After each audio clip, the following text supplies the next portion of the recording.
দীর্ঘ ১৬-১৭ বছর পর বাংলাদেশে আসছেন বিএনপির ভারপ্রাপ্ত চেয়ারম্যান তারেক রহমান। দর্শক, স্বাগত জানাচ্ছি খবর সংগীত থেকে।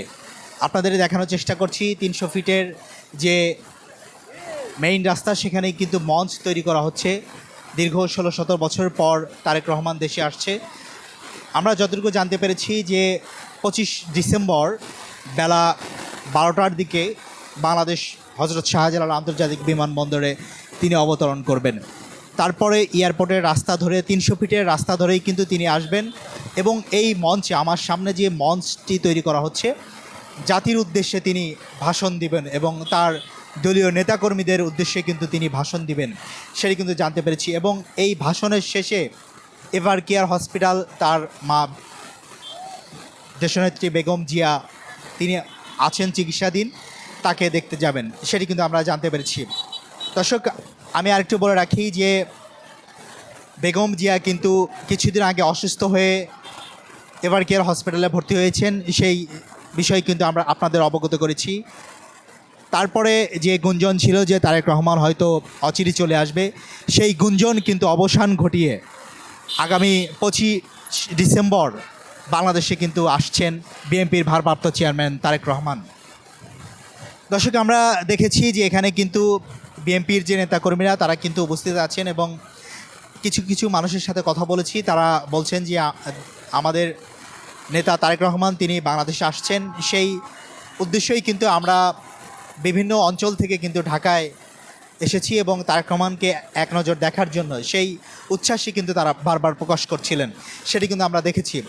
দর্শক, আমরা বলে রাখি, তারা জানিয়েছে যে এই ঢাকা শহর কিন্তু জনসমুদ্রে তৈরি হবে এবং আজকে থেকেই কিন্তু এবং গত দিন থেকেও কিন্তু অনেকেই ঢাকার বাইরে থেকে ঢাকা শহরে আসছেন তারেক রহমানকে, তাদের কাঙ্ক্ষিত নেতাকে দেখার জন্য এবং তার নেতার মুখের যে ভাষণ, দিক নির্দেশনা, সেটি শোনার জন্য কিন্তু সবাই অপেক্ষা করছেন।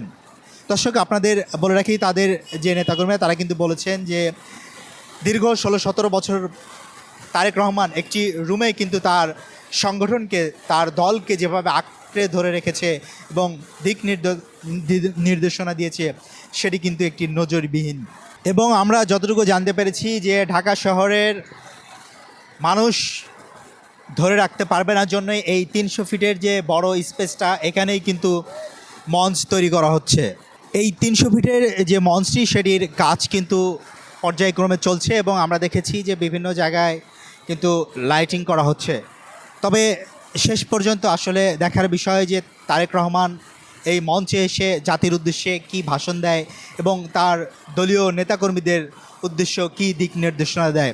দর্শক, আমি আরেকটু বলে রাখি যে অন্তর্বর্তীকালীন সরকার কিন্তু তফসিল ঘোষণা করেছেন আগামী ফেব্রুয়ারি নির্বাচন, সেই নির্বাচনকে সামনে রেখেও কিন্তু বিএনপি এবং অন্যান্য দল তারা কিন্তু প্রস্তুতি নিচ্ছেন এবং এই নির্বাচনকে যেন বিএনপি বিপুলভাবে জয়যুক্ত করতে পারেন, সেই দিক নির্দেশনা কিন্তু তারেক রহমান দিবেন। দর্শক, আমার কাছে এই ছিল তারেক রহমানের সর্বশেষ তথ্য ৩০০ ফিট থেকে। পরবর্তী তথ্য জানার জন্য খবর সংযোগের সঙ্গেই থাকুন।